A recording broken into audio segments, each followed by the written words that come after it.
She walked in as he was walking out. He had his jacket buttoned and 11 years behind him. She had her laptop and the best pitch of her life ahead of her. They almost passed each other in the doorway. Then she saw the badge on the table. Meridian Tech, James Carter, VP of Product.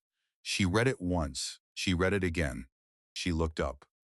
Her father was standing 3 feet away. Neither of them had known. He hadn't known she was coming. She hadn't known he worked here. They hadn't known that this morning, his worst, her biggest, was happening in the same room.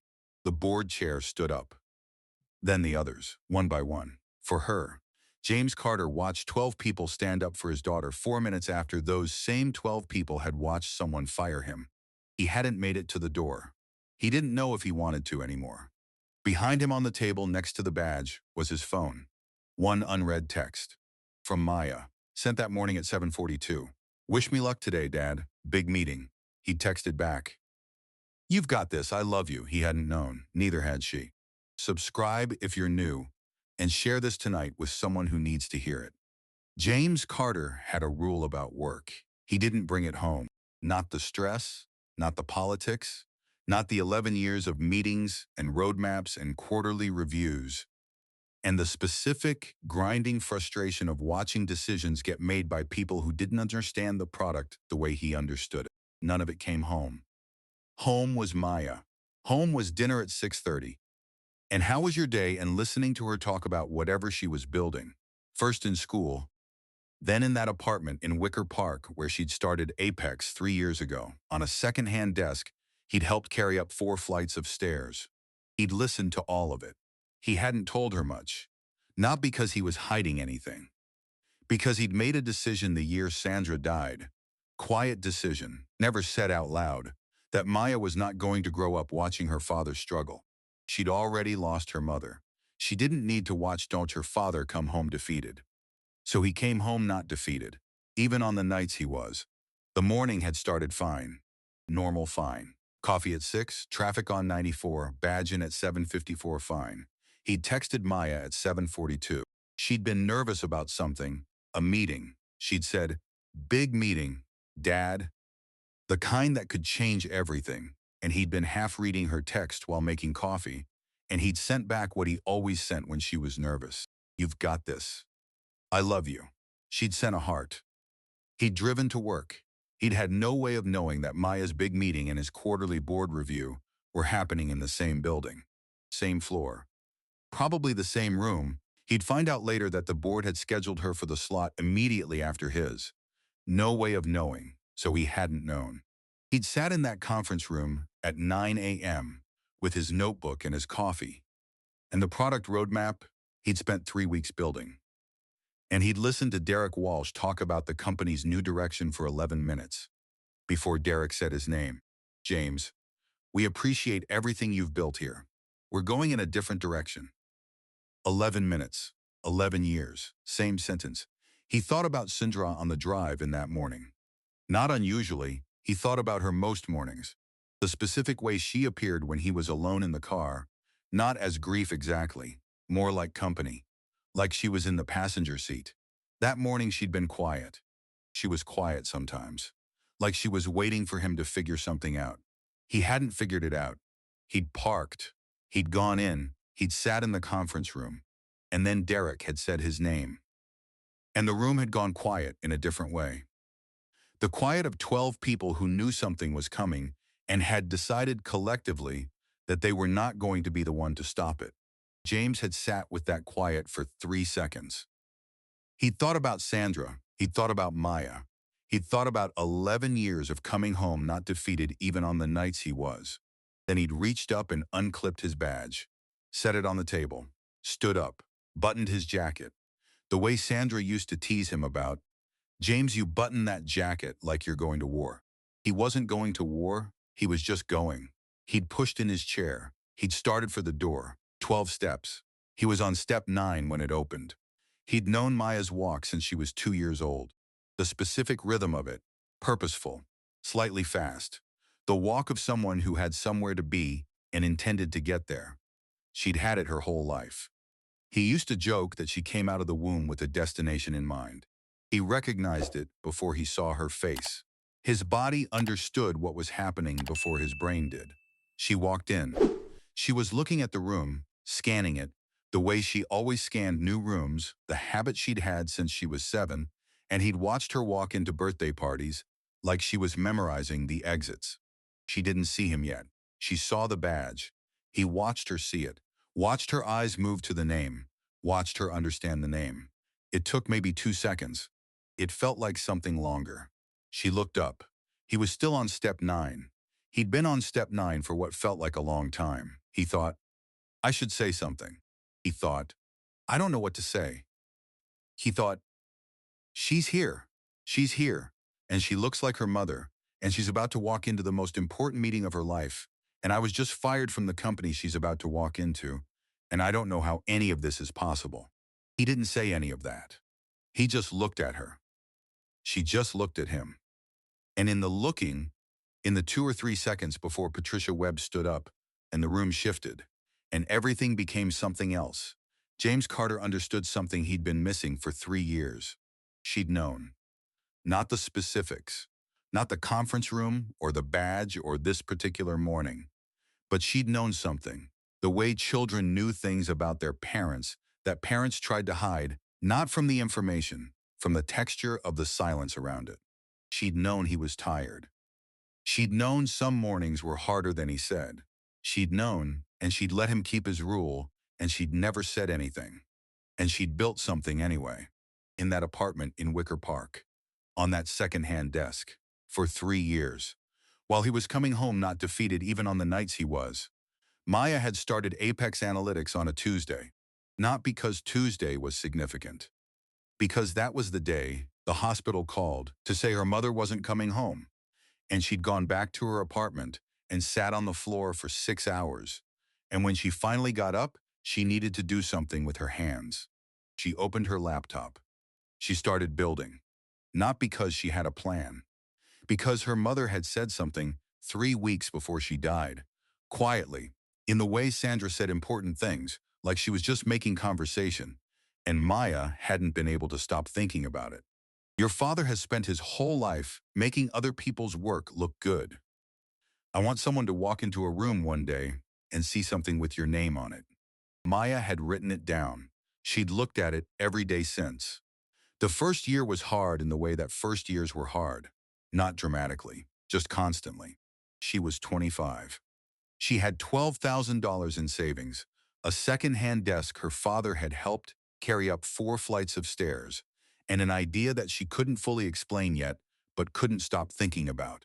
Her father had come to help with the desk on a Saturday morning. He'd carried his end up 4 flights without complaining. At the top, he'd looked at the apartment. Small, the radiator making a sound it probably shouldn't, the window overlooking an alley, and he'd said, "This is good. You've got good light." She'd looked at the window over the alley. "Dad, it faces north." I said what I said. She'd laughed. He'd stayed for 2 hours. They'd assembled the desk. He'd fixed the radiator without being asked. She still didn't know how he knew how to do that, and he'd left with a bag of laundry she'd been meaning to do for 2 weeks. He hadn't asked about the business. She'd thought it was because he didn't want to pressure her. She understood now it was because he already believed in it. 3 years. That was how long it took to build Apex from an idea on a laptop to something that Patricia Webb had spent 3 months evaluating as a potential acquisition target for Meridian Tech. Maya hadn't known the acquisition target was Meridian. Patricia's team had run the evaluation under an NDA. The interested party was referred to only as a Chicago-based SaaS company seeking to modernize their analytics infrastructure. Maya had assumed it was one of 6 companies. Meridian hadn't been on her list. She'd found out last week when Patricia had called personally.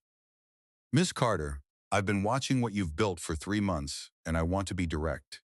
I think Apex is exactly what Meridian needs. I'd like you to present to the full board next Tuesday." Maya had said yes before Patricia finished the sentence. She'd called her father that night. Not to tell him, just to hear his voice. The way she called him when something big happened and she needed to be reminded that there was someone in the world who had known her before she was trying to prove something. He'd picked up on the second ring. Big news, he'd said. He always knew. Maybe, she'd said. I have a board presentation next week. Could be a big deal. You're ready, he'd said. You've been ready. She hadn't told him where. He hadn't asked. That was their thing. He didn't push. She didn't over-explain. They'd found that rhythm after Sandra died, and neither of them had wanted to change it. She wished now she'd told him. She wished now she'd asked. She'd been nervous on the train that morning. The real kind of nervous, not performance nerves, which she'd learned to work with, but the deeper kind. The kind that came from wanting something badly enough that the wanting itself felt dangerous. She'd texted her father at 7:42. Wish me luck today, Dad. Big meeting. He'd texted back immediately. You've got this. I love you. She'd read it twice. Put her phone away. Tried to breathe. The receptionist had given her a visitor badge and told her the boardroom was on the 14th floor. She'd taken the elevator. She'd stood outside the door for a moment. The specific, private ritual of someone collecting themselves before walking into a room that mattered. She thought about her mother. I want someone to walk into a room one day and see something with your name on it. She thought about the second-hand desk, about the north-facing window her father had called good light, about 3 years of Tuesday mornings when she'd woken up not sure if the thing she was building was real and had built it anyway. She pushed open the door. She looked at the room. She looked at the table, at the badge, Meridian Tech, James Carter, VP of Product. She didn't move. The name took a second to land. Then it landed. She looked up. Her father was standing 8 feet away, with his jacket buttoned and the expression on his face of someone trying very hard to hold something together. She understood immediately what the badge meant. She understood immediately what the buttoned jacket meant. She understood immediately what the 8 feet between them meant. She'd spent 3 years building something so that one day someone would stand up when she walked into a room. She hadn't known her father would be in the room when it happened. She hadn't known he'd be the reason she couldn't breathe. Patricia Webb stood up. Maya barely registered it. She was looking at her father. At the man who had carried a desk up 4 flights of stairs and fixed a radiator without being asked and called north-facing light, good light. At the man who had come home not defeated for 6 years, even on the nights he was. At the man who had texted, "You've got this," that morning, without knowing they were going to end up in the same room. She took one step toward him. Just one. The room was standing around her, and she took one step toward her father, and she said the only thing that made sense. Dad. Just that. Just his name. The way she'd said it when she was 8 and had fallen off her bike. The way she'd said it the night Sandra died. The way she'd said it every time the world had been too big, and he had been the thing that made it smaller. Dad. He didn't say anything. He didn't have to. Nobody sat down.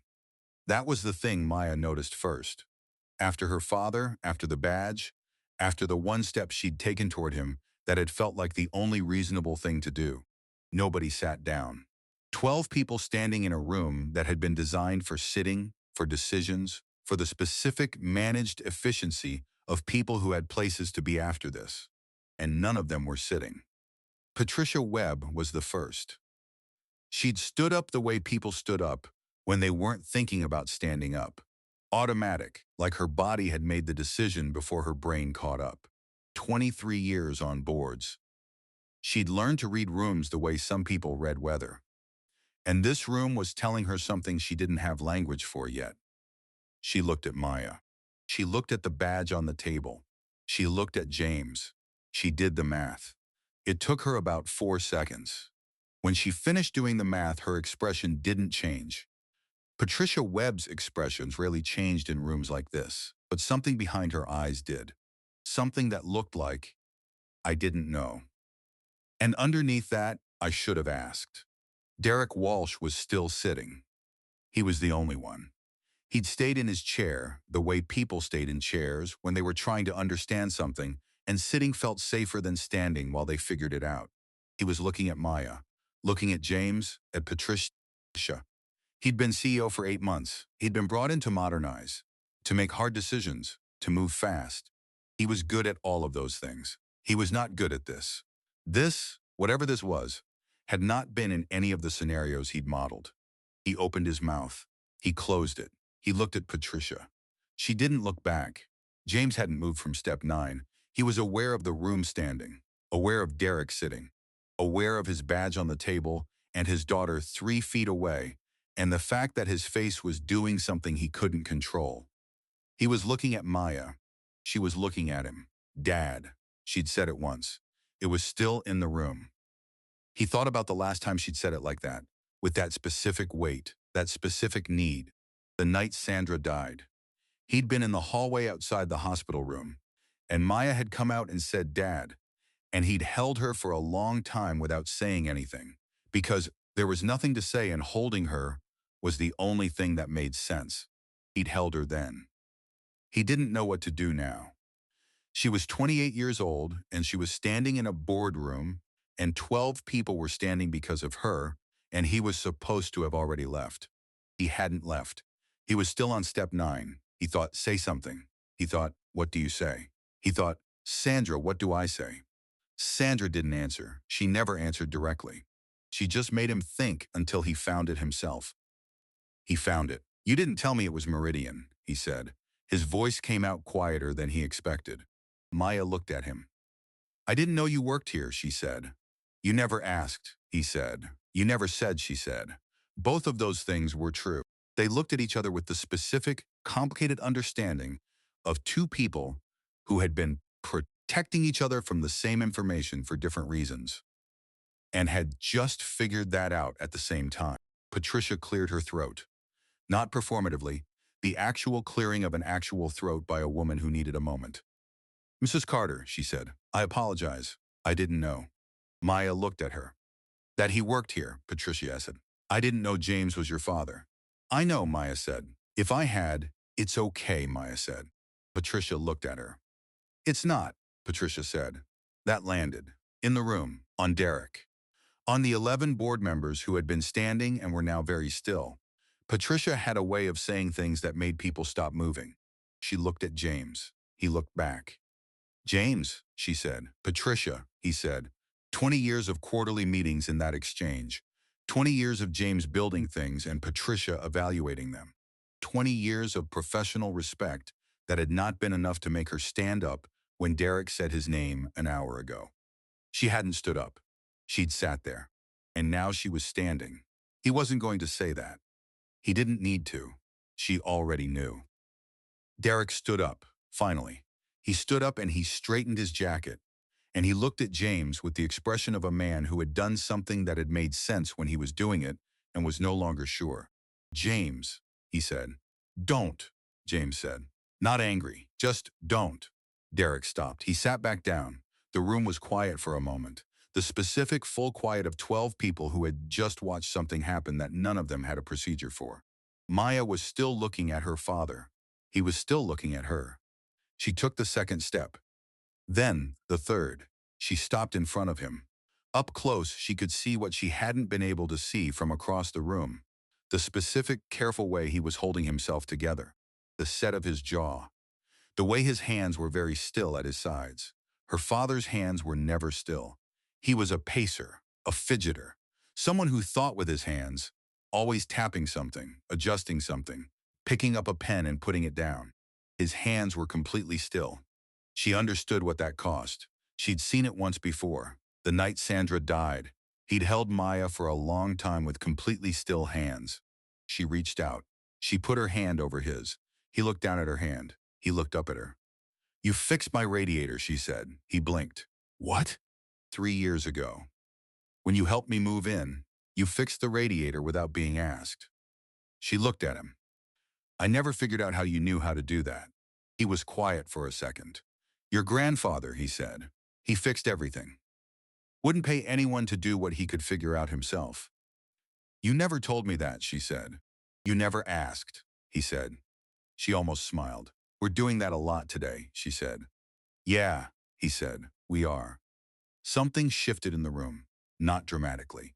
The way pressure shifted, the specific physical change that happened when something that had been held too tight was finally allowed to loosen. Patricia sat down, then the others, one by one. The room returned to what it was supposed to be, except James was still standing, and Maya's hand was still on his, and the badge was still on the table between them. "Dad," Maya said quietly, "sit down." He looked at her. "Maya, sit down," she said again, "please." He looked at the table, at the badge, at the chair he'd pushed in when Derek said his name. He pulled it out.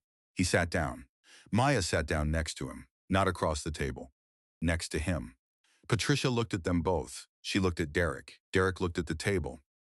Patricia looked back at James and Maya. "Miss Carter," she said, "when you're ready." Maya opened her laptop.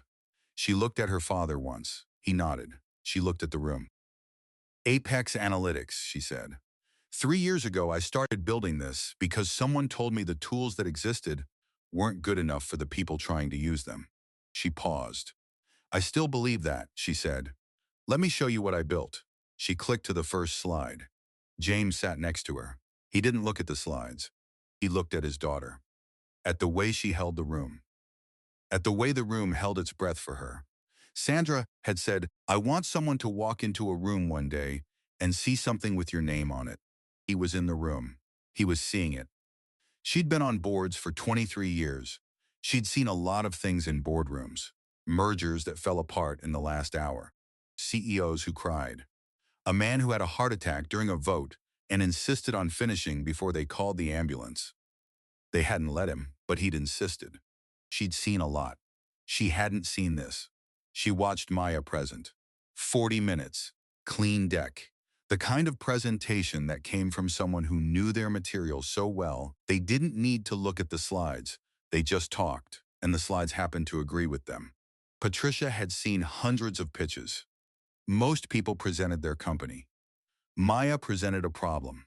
Specifically, the gap between the analytics tools that existed and the people who were supposed to be using them.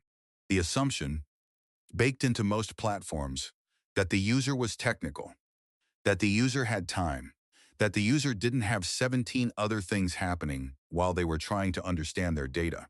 "Most analytics tools are built for analysts," Maya said. "We built ours for everyone else." Patricia wrote that down. She wrote a lot of things down. She was aware, the whole time, of James sitting next to his daughter, not looking at the slides. Looking at Maya, the expression on his face was not something Patricia had worked for. It wasn't pride exactly. It was something older than pride. Something that looked like, "I knew. I always knew. I just didn't know it would look like this." Patricia had known James Carter for 11 years. Not well. Their interactions had been quarterly, formal, the specific professional distance of a board member and a senior employee who existed in the same ecosystem without ever really occupying the same space. She knew his work. His work was good. She'd said that in reviews. She'd meant it. What she hadn't done, what she was understanding now, sitting in this room, watching his daughter hold 12 people completely still with a 40-minute presentation, was ask about him. Not his work. Him. She hadn't asked what he was building toward. She hadn't asked what he needed to do, his best work. She hadn't asked because that wasn't her role, that was Derek's role, that was HR's role, that was the organizational structure's role, and she'd trusted the structure. The structure had fired him this morning. She'd sat there and let it happen. She was sitting with that now. Maya finished at 10:47. She closed her laptop. She looked at the room. "Questions?" she said. There were questions. Good ones. The kind that came from people who had been paying attention, who wanted to understand rather than challenge. Patricia asked 3. The CFO asked 2 about unit economics. One of the independent directors asked about the implementation timeline. James didn't ask anything. He sat next to his daughter and let the room do what the room was doing. Patricia watched him not ask questions. She understood it. When you'd watched someone build something from nothing, when you'd seen the desk and the apartment and the north-facing window, you didn't need to ask questions. You already knew the answers. You'd watched them get found. At 11:15, Patricia called a short break. People stood, stretched, reached for phones. Derek went to the window. Patricia went to James. She didn't sit down. She stood next to his chair, the way you stood next to someone when you had something to say that deserved to be said standing up. "James," she said. He looked up at her. I owe you an apology, she said. Patricia, not for this morning specifically, she said. Although I owe you that too. She paused. For 11 years of not asking. He looked at her. Not asking what, he said. What you needed, she said. What you were building toward. Whether what we were giving you was enough, not the salary, the work. Whether the work was enough. He was quiet. It wasn't, she said. Was it? Not a question. Some of it was, he said. The last 8 months, she said. He didn't answer. That was an answer. Derek came in and he had a plan, and the plan made sense on paper, and I approved it because approving things that make sense on paper is part of what I do, Patricia said. And I didn't ask enough questions about what we were losing. She looked at Maya across the room, talking to the CFO, one hand moving the way Sandra's hands had moved when she was explaining something she cared about. I didn't know she was your daughter, Patricia said. I want to be clear about that. The evaluation was blind. I didn't know until she walked in. I know, James said. But I want you to understand something, Patricia said. The reason I stood up when she walked in, it wasn't because of you. It was because of her. Because I'd spent 3 months watching what she built, and I knew what it was worth before I knew who she was. James looked at her. She did that herself, Patricia said. You didn't build that for her, she built it. I know, James said. Do you? Patricia said. He looked at his daughter across the room, at the way she was talking to the CFO. Confident, specific, not overselling. He thought about the second-hand desk, about 4 flights of stairs, about north-facing light. She did it herself, he said. I just carried the desk. Patricia looked at him. That's not nothing, she said. No, he said. It's not. She was quiet for a moment. What are you going to do? She said. About what? He said. This morning, she said. Derek. All of it. He looked at the badge on the table. He hadn't picked it up. He wasn't sure he was going to. I don't know yet, he said. I just found out my daughter is about to change this company. I'm still catching up. Patricia almost smiled. She is, she said. She absolutely is. She put her hand on his shoulder, briefly, the gesture of someone who didn't make gestures often and meant this one. For what it's worth, she said. Whatever you decide, you didn't deserve this morning. No, he said. I didn't. She nodded. She went back to her seat. Maya came back to the table. She sat down next to her father. She didn't say anything immediately. She looked at the badge. She looked at him. Patricia just apologized to you, she said. Yes, he said. What did you say? Not much, he said. She looked at him. Dad, Maya, are you okay? He thought about the question. The real version of it, not are you functional, not are you holding it together, the actual question underneath. Are you okay?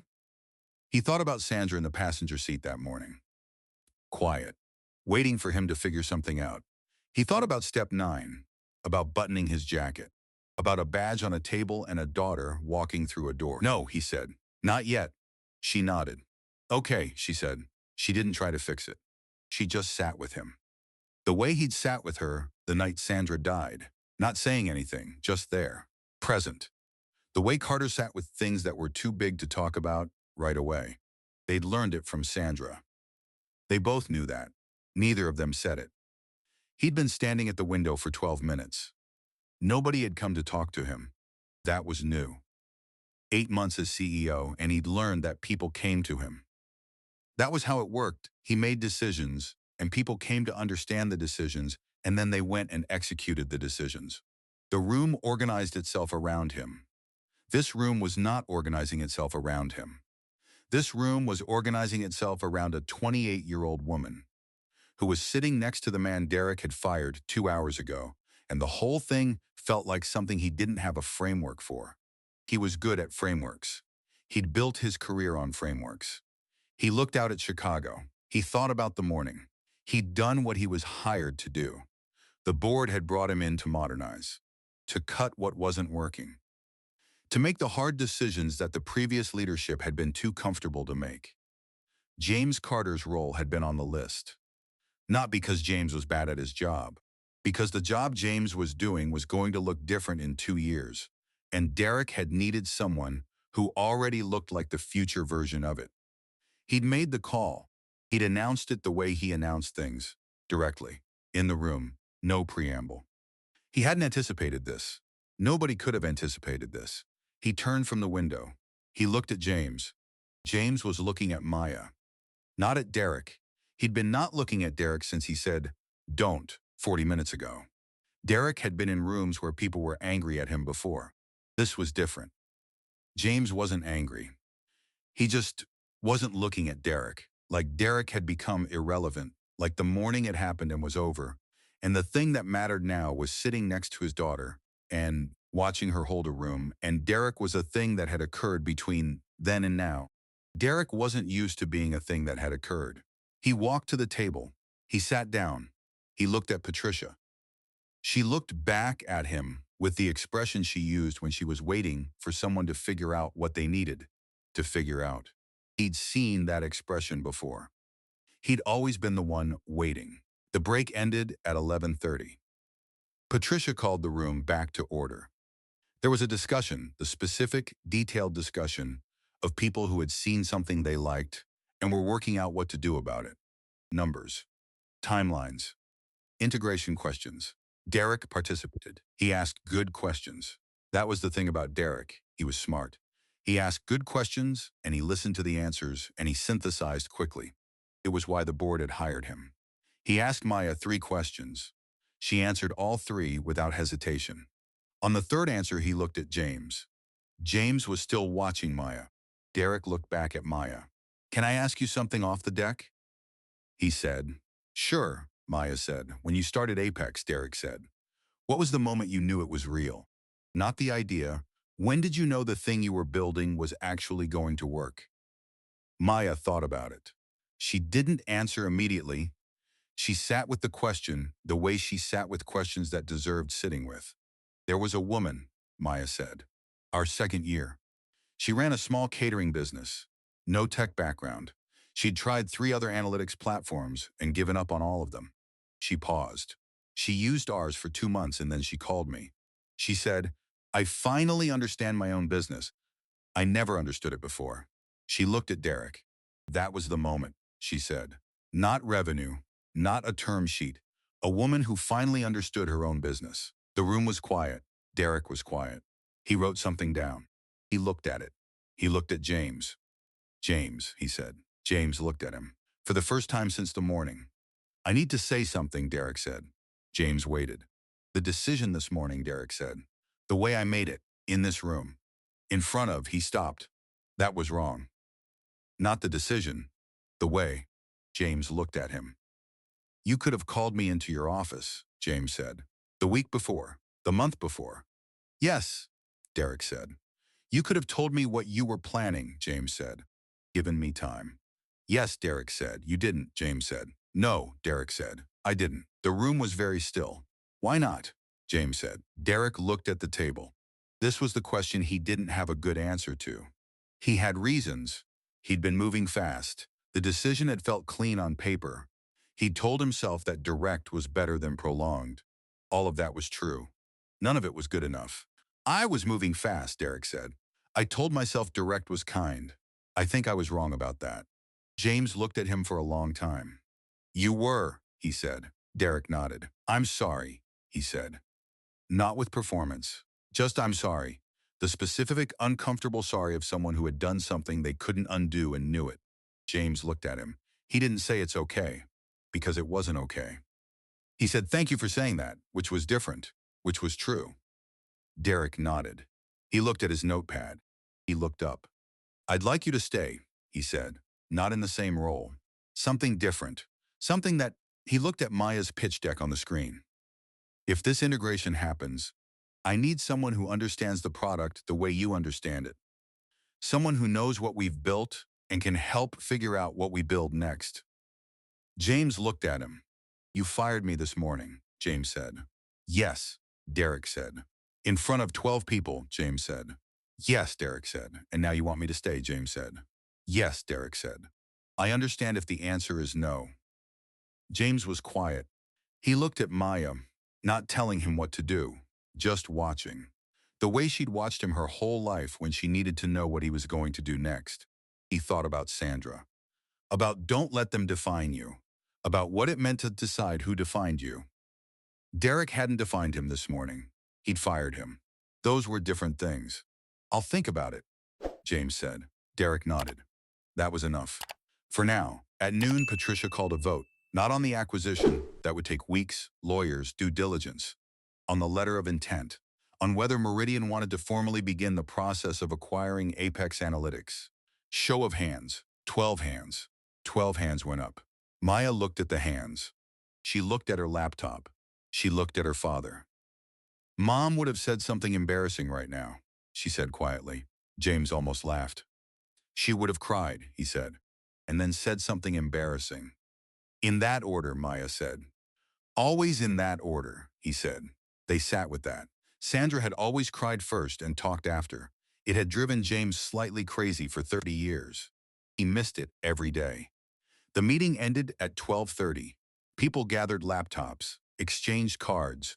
The specific, organized dispersal of a room that had been filled with something and was now returning to its regular function. Maya stood by the window. James stood next to her. Below them, Chicago was doing what Chicago did, moving, indifferent. The city that didn't pause for what happened on the 14th floor of any particular building. They hadn't talked yet. Not really. They'd been in the room together for 2 hours, and they'd said maybe 40 words to each other, and none of the 40 had been the ones that needed saying. That was okay. They both knew the real conversation was coming. They were Carter enough to let it come when it came. Patricia stopped on her way out. She looked at them both. Maya, she said, I'll have legal reach out this week. We'll move carefully, but we'll move. Thank you, Maya said. Patricia looked at James. She didn't say anything else. She didn't need to. She left. Derek left without stopping. He'd said what he needed to say. The room had heard it. Whatever came next was between James and himself and some version of time. The others filed out. The room emptied. Just the two of them. And the badge on the table. Maya picked it up. Not dramatically. She just picked it up the way you picked something up when it was sitting there and needed to be dealt with.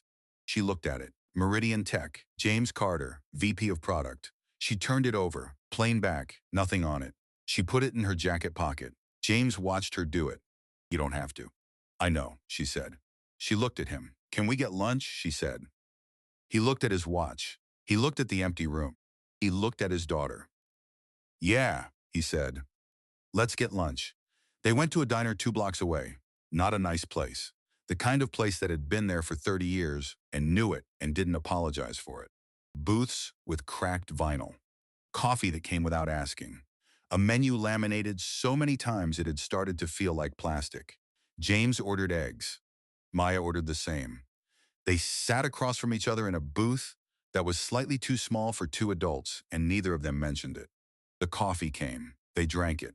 Outside the window, Chicago moved. How long? Maya said. How long what? He said. How long has it been hard? She said. He looked at his coffee. 8 months, he said, since Derek came in. Before that? He thought about it honestly. Longer, he said. 2, 3 years. It got better and then it got worse, and then Derek came in and it got... He stopped. Hard, she said.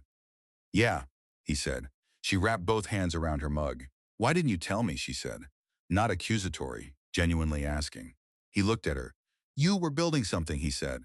You were in the middle of building something and I wasn't going to. Dad, she said. What? He said. I'm not 8, she said. I know, he said. I haven't been 8 for 20 years, she said. I know, he said. You can tell me things, she said. He looked at his coffee. I know, he said. He did know. He'd known for a while. Knowing and doing were different things. She was quiet for a moment. Mom told me something, she said. Before she died, he looked up. She said, your father has spent his whole life making other people's work look good. She said she wanted someone to walk into a room one day and see something with my name on it. James was very still. She said that to you, he said. Yes, Maya said. He looked at the table. She said something to me too, he said. The night before she died, in the hallway outside her room. Maya waited. She said, don't let them define you. She said, you know who you are. He paused. I thought she meant work, he said. Colleagues, bosses. I thought she was talking about professional things.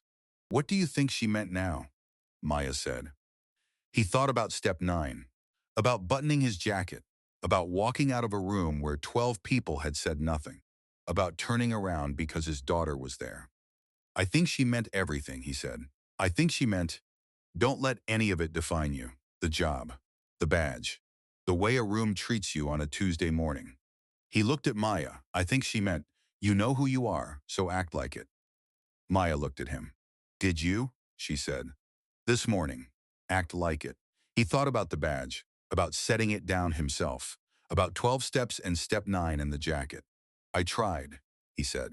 You did, she said. You saw that? I saw the badge on the table, she said. You didn't throw it. You didn't leave it in your pocket. You set it down. It's a badge, she said. Dad, it's not a badge. He looked at her. She was right. It wasn't a badge. It was 11 years. And he'd set it down on his own terms. The eggs came. They ate. For a while, they didn't talk about any of it. They talked about other things. The small things that filled the space between people who knew each other well enough to not always need the big things. A movie she'd watched. A book he'd been meaning to read for 2 years. The fact that the coffee was bad, but neither of them had stopped drinking it. Then Maya said, "What are you going to do? About Derek's offer?" "About everything," she said. He looked out the window. Chicago. November. The specific gray of a city that had stopped pretending it was fall. "I don't know yet," he said. "I need a few days." "Okay," she said. "The offer from Derek," he said. "I'm not sure." "You don't have to decide today," she said. "No," he said. "I don't." She looked at him. "For what it's worth," she said. "Whatever you decide, I think you should do the thing that feels like you. Not the safe thing. Not the practical thing." "That sounds like something your mother would say," he said. "She said it to me once," Maya said. "When I told her I was thinking about starting Apex." "What did she say exactly?" Maya almost smiled. She said, "Maya, do the thing that keeps you up at night because you're excited, not the thing that keeps you up at night because you're scared." James looked at his coffee. "She was very wise," he said. "She was," Maya said. "And she had terrible taste in coffee," he said. "The worst," Maya said. They sat with that. Sandra had liked coffee from gas stations, had defended it sincerely and at length, had been wrong about it in a way that had been completely consistent with who she was. James missed that too. He missed all of it. On the sidewalk, Maya put on her coat. James put on his. They stood there for a second in the November gray, looking at each other. "Come for dinner Sunday," Maya said. "Yeah," he said. "I'll cook," she said. "You don't have to cook," he said. "I want to," she said. He looked at her, his daughter, who had walked into a room this morning not knowing he'd be there, who had taken one step toward him before the room had finished standing, who had put his badge in her pocket. "Okay," he said. She hugged him. Not a quick hug, the real kind. The kind that lasted long enough to mean something. He held on. She held on. On a sidewalk in Chicago in November, with the city moving around them, and the 14th floor somewhere above them, and Sandra somewhere that wasn't either. He held on. He got there at 5. Maya had said 6. He'd left at 4:30 anyway, because he didn't know what to do with himself in the apartment, and driving was better than sitting. He parked on her street and sat in the car for a few minutes. The building looked the same as it always looked. The brick, the fire escape, the buzzer panel with half the names missing because people came and went and never updated the directory. He'd helped her move in 3 years ago. 4 flights of stairs. A second-hand desk. A radiator that shouldn't have been making the sound it was making. He got out of the car. He buzzed. She came down to let him in. She always came down, said it was faster than waiting for him to figure out the intercom, which was fair. He'd never figured out the intercom. She opened the door. She looked at him. "I know," he said. "An hour early," she said. "I know," he said. She let him in. The apartment smelled like something with garlic. Good garlic. The kind that meant someone had been cooking for a while, and meant it. He stood in the doorway of the kitchen and watched her move around it. She cooked the way Sandra had cooked, not from recipes, from memory. The specific, unhurried confidence of someone who had learned in a kitchen by watching and had internalized it so completely that the watching was gone and only the knowing remained. Sandra had taught her. He'd watched Sandra teach her. Saturday mornings when Maya was maybe 9, 10, standing on a step stool at the counter because she wasn't tall enough yet, asking questions the whole time, Sandra answering without stopping what she was doing. He'd watched from the doorway then too. Some things didn't change. "You can come in," Maya said without turning around. "I'm good here," he said, "Dad." "I like the view," he said. She turned around and looked at him. He was smiling. She shook her head. She said, "There's coffee." "Is it good coffee?" "It's fine coffee. Your mother would have made it from a gas station," he said. "I know," Maya said. "I remember." He sat at the kitchen table, the same table that had been here when she moved in. She'd found it on the street, had texted him a photo. "Dad, is it weird to take a table from the street?" He'd said, "Depends on the table." She'd said, "It has good bones." He'd said, "Then take it." It did have good bones. It had been here 3 years. He put his hands on it. Good solid table. He thought about Derek's offer. He'd thinking about Derek's offer for 4 days. He'd made a list. Not a pros and cons list. He'd never trusted those. They assumed all pros were equal and all cons were equal, and nothing was ever equal. A different kind of list. A list of questions. What would I be saying yes to? What would I be saying no to? Who am I doing this for? That last one was the one that stopped him. He'd been doing things for other people for a long time. For Sandra, when she was sick, when she was gone. For Maya, because she sees debility, because he wanted her to have what she needed. For Meridian, 11 years, the work, the team he'd built. He didn't know the last time he'd asked what he wanted. Not what was practical, not what made sense. What he wanted. Sandra had known. She'd known before he did, the way she always knew things before he did, which had been infuriating and also the thing he'd relied on most. Don't let them define you. You know who you are. He was starting to think she hadn't been talking about Derek, or work, or any of it specifically. He was starting to think she'd been talking about this moment, this kitchen, this question he kept not asking himself. Who are you when nobody's watching? What do you want when you're not being practical? He knew the answer. He'd known it for a while. He just hadn't let himself have it yet. "Dad," Maya said. He looked up. She was putting a plate in front of him. Pasta. Real pasta, the kind that took time, that you couldn't rush, that Sandra had taught her on a Saturday morning on a step stool. "You went somewhere," Maya said. "Thinking," he said. "About Derek's offer?" "Among other things," he said. She sat across from him. She picked up her fork. "You don't have to tell me," she said. "But you can." He looked at the pasta. He picked up his fork. "I'm not going to take it," he said. She looked at him. "Derek's offer," he said. "I'm not going to take it." She waited. "Not because I'm angry," he said. "I was. I'm not anymore. Not really." He twirled pasta around his fork. "Because it's not the right next thing. Going back to Meridian, even in a different role. It's not the right next thing," she said. He looked at her. "I don't know yet," he said. "But I think that's okay. I think I've been so focused on the practical next thing that I forgot to ask what I actually wanted the next thing to be." She was quiet. "Mom said something to me once," he said. "Not the night she died. Earlier. Maybe a year before." "What did she say?" She said, "James, you are so good at building things for other people." She said, "I want to see what you build when you build it for yourself." Maya put her fork down. "She never told me that." "No," he said. "She told me." They sat with that. Sandra had told each of them the thing the other needed to hear. Not on purpose, or maybe on purpose. It was impossible to know with Sandra. She was always doing 7 things at once, and half of them were things you didn't understand until later. "What do you want to build?" Maya said. He looked at her. "Something that's mine," he said. "I don't know what yet. But something where I look at it and it has my name on it." He picked up his fork. "Your mother would be insufferable about this," he said. "So insufferable," Maya said. "She'd say I told you so at least 4 times," he said. "At least," Maya said. He ate. She ate. The kitchen was warm. Outside it was dark and cold, and Chicago, and none of that mattered particularly. "Dad," he said. "The integration," she said.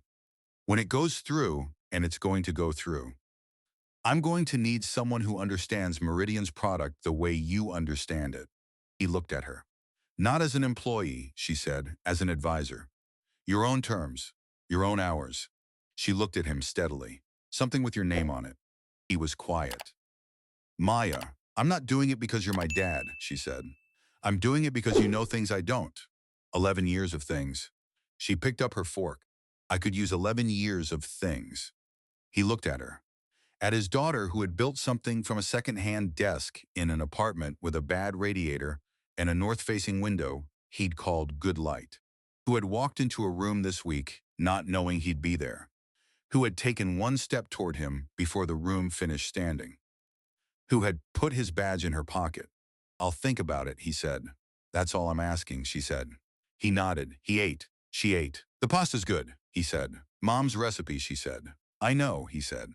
I can taste it. She looked at him. Good, she said. Yeah, he said, good. He called Derek on Monday, not because he'd fully decided over the weekend. He had, mostly, but Monday felt right. Monday was the kind of day you made phone calls that needed making. Sandra had believed in Mondays for that. Sundays are for thinking, she used to say. Mondays are for doing. He'd thought on Sunday. He was doing on Monday. Derek picked up on the second ring. James, he said. Derek, he said. A pause. The specific loaded pause of two people who had last seen each other in a boardroom where something irreversible had happened, and were now on the phone 4 days later trying to figure out what came next. I've thought about your offer, James said. I figured, Derek said. I'm not going to take it, James said. Derek was quiet. Okay, he said, not defensive. Not surprised, just okay. It's not about Friday, James said. Or it is, but not in the way you might think. It's not anger. It's... He stopped, found the right word. It's direction. I need to go in a different direction. Derek was quiet for a moment. Same words I used, he said. Yes, James said. Fair, Derek said, another pause. Can I ask you something? Ask, James said. If I'd done it differently, Derek said. The conversation. Private, more time, the way you said. Would the answer be different? James thought about it honestly. He owed Derek that. Maybe, he said. For a while, but I think I'd have gotten here anyway. He looked out the window. I think I needed to go in a different direction too. I just didn't know it until Friday. Derek was quiet. Then maybe I did you a favor, he said. Don't push it, James said. Derek Lan expected. A real laugh, short, the laugh of someone who had been holding something and put it down for a second. Fair, he said again. Derek, James said. Yeah. Derek said. The team, James said. The product team I built, 47 people. They're good. Most of them are very good. He paused. Don't lose them in the transition. Whatever you're building, they understand the product better than anyone you'll hire from outside. Use that. Silence. I will, Derek said. I mean it, James said. I know you do, Derek said. I'll take care of them. James looked at the window. He believed him. Not entirely. Derek was still Derek, still moving fast, still trusting frameworks over people. But he believed him enough. Sometimes enough was enough. Good luck, James said. You too, Derek said. He hung up. He sat there for a minute. 11 years. Done, not with bitterness, with the specific, clear-eyed feeling of something that had run its course. A chapter that had been good and then less good and then over. The way chapters went. He picked up his phone. He texted Maya, called Derek, not taking the offer. Told him to take care of the team. She texted back in 30 seconds. Good. You okay? He thought about it. Yeah, he typed. Getting there. She sent a heart. He put his phone down. He spent the rest of Monday doing something he hadn't done in 11 years. Nothing. Not productive nothing, actual nothing. He made coffee. He sat at his kitchen table. He looked out the window at the street below. He watched a man walk a dog that was clearly walking him. He watched a woman argue with her umbrella in the wind and lose. He didn't check his email. He didn't make a plan. He just sat. Sandra would have loved this. She'd been trying to get him to sit for 30 years. James, you don't always have to be doing something, she'd say. Sometimes sitting is the something. He'd never believed her. He was starting to. Tuesday morning, he called Maya. She picked up on the first ring, which meant she'd been expecting him. I want to take you up on the advisor thing, he said. Okay, she said. My terms, he said. That's what I said, she said. I mean it, Maya. This isn't Dad. she said. What? He said. I know, she said. Your terms. I know. He was quiet. What else? She said, because she knew him well enough to know there was something else. I want to use the time, he said. The time that isn't Apex. I don't know exactly yet, but I want to build something. Something that's mine. Okay, she said. I don't know what yet, he said. That's okay, she said. It might take a while, he said. Dad, she said. He said. I know you, she said. When you figure out what it is, you're going to build it the right way, and it's going to take the time it takes, and it's going to be good. She paused. Mom knew that too. That's why she said what she said. He looked at the kitchen table, at his coffee, at the window, at the street below where the city was doing what it always did. She was usually right, he said. She was always right, Maya said. Don't tell her I said that, he said. Dad, Maya said. I know, he said. A beat. I know, he said again. Softer. He did know. He was learning slowly to live inside the knowing instead of around it. Sunday, Maya said. Come early again. We'll figure out the advisor stuff, and I'll cook. The pasta again? He said. If you want, she said. I want, he said. Then pasta, she said. He smiled. First real smile since Friday, maybe before Friday. He couldn't remember the last time he'd smiled without calculating whether it was appropriate. Maya, he said. Yeah, she said. I'm proud of you, he said. I don't say it enough. I should say it more. I'm proud of you. She was quiet for a second. I know, Dad, she said. I know you know, he said. I'm saying it anyway. Okay, she said. He could hear her smiling. Okay, she said again. He went for a walk after, no destination, just the neighborhood, the November gray that had settled in and wasn't leaving until April probably. He walked for an hour. He thought about Sandra. Not with grief, with something quieter. The specific, settled feeling that came on good days when he thought about her not as absence, but as presence, as the passenger seat, as the voice that showed up when he needed to figure something out. She'd known this was coming. Not this specifically.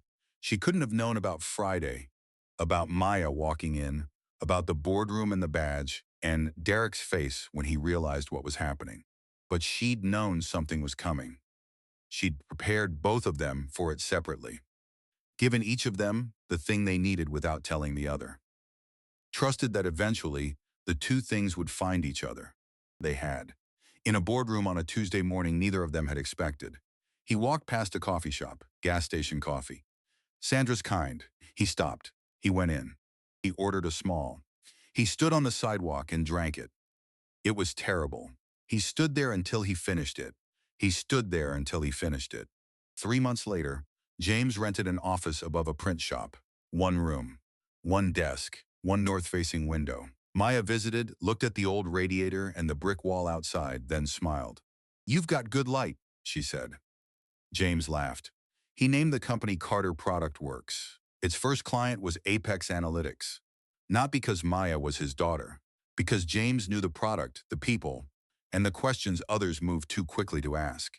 Months later, when the acquisition closed, Maya placed 2 documents on her kitchen table. The first carried her name, Apex Analytics. The second carried his, Carter Product Works. Between them she placed Sandra's photograph. James set his old Meridian badge beside it. 11 years, not wasted, finished. Sandra had told Maya to shine so her father could be seen. She had told James not to let one bad morning define his life. Now both names were on the table, and neither needed permission to belong there.